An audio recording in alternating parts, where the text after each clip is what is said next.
Students, in this video, we would be discussing about various approaches of staffing in case of international business. If we are going and staffing uh, employees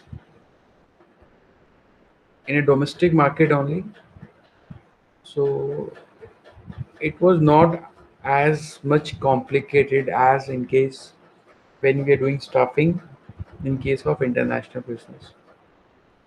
So when you're talking about staffing in case of international business means when you are having a manufacturing unit or your branches, your consultancy branches, your service branches in more than one country. So in that case, you need to employ various workforce for each and every country. And what approach do you adopt uh, for employing various workforce for various countries? So we're having four types of approaches, and each approach has its own advantage and disadvantages. So first approach which we have when we are staffing in case of international business is ethnocentric approach. Now ethnocentric approach says uh,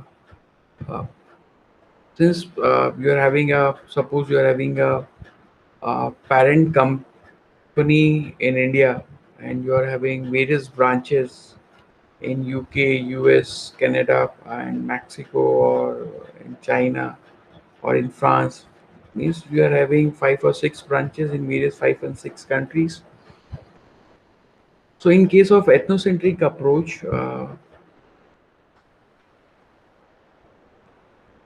most of the employees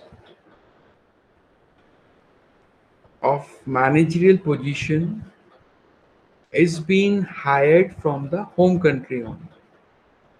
So all the managerial positions are being filled by the workforce of home country. So what you would be doing, you would be employing someone from India and deputing it to the foreign countries branch. So someone you suppose someone you employed from India and asked him to join to manage the branch in UK.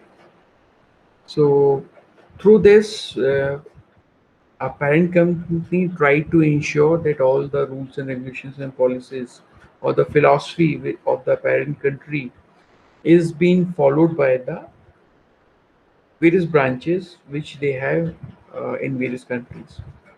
So if someone is from their home country has been there and he will be managing all that activity.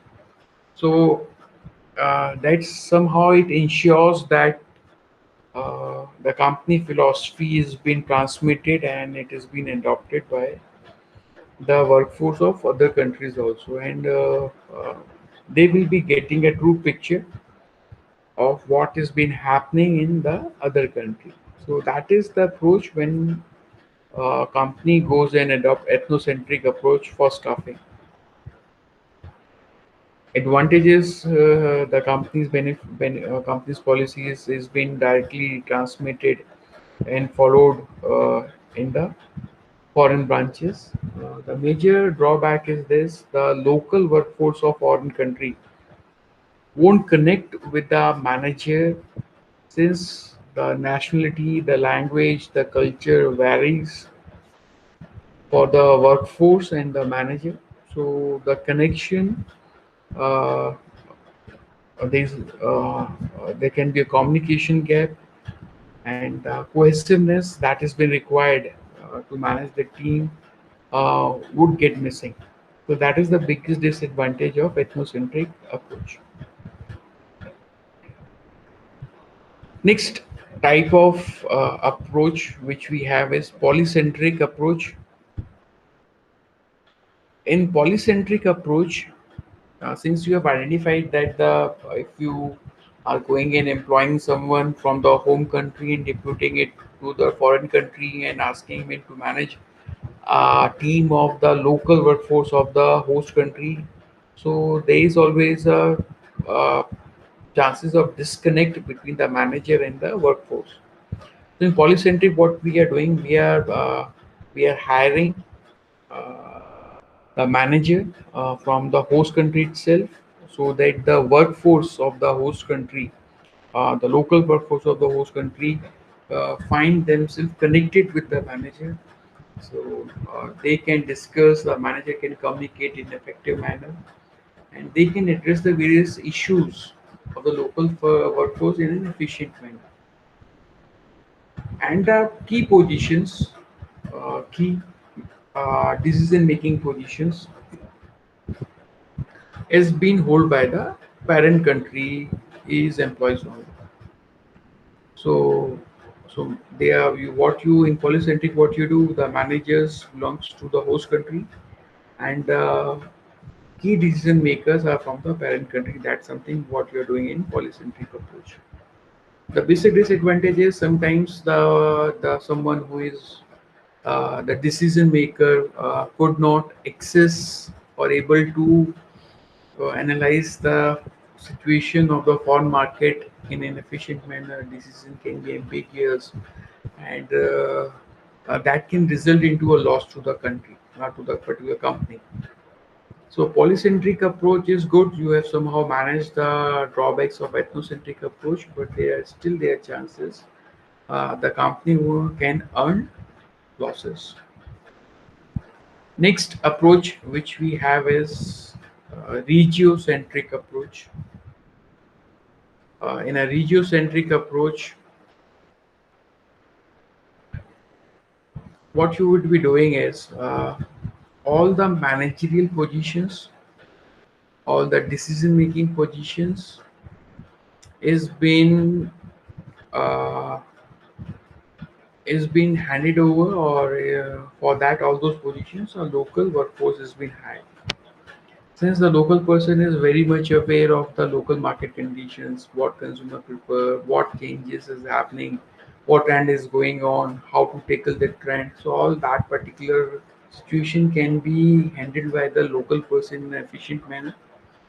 So in that case, in regiocentric approach, you would be uh, employing someone uh, from the like countries, like market condition countries, so that they could have better understanding of the situation, better connect with the workforce, and the workforce can feel satisfied.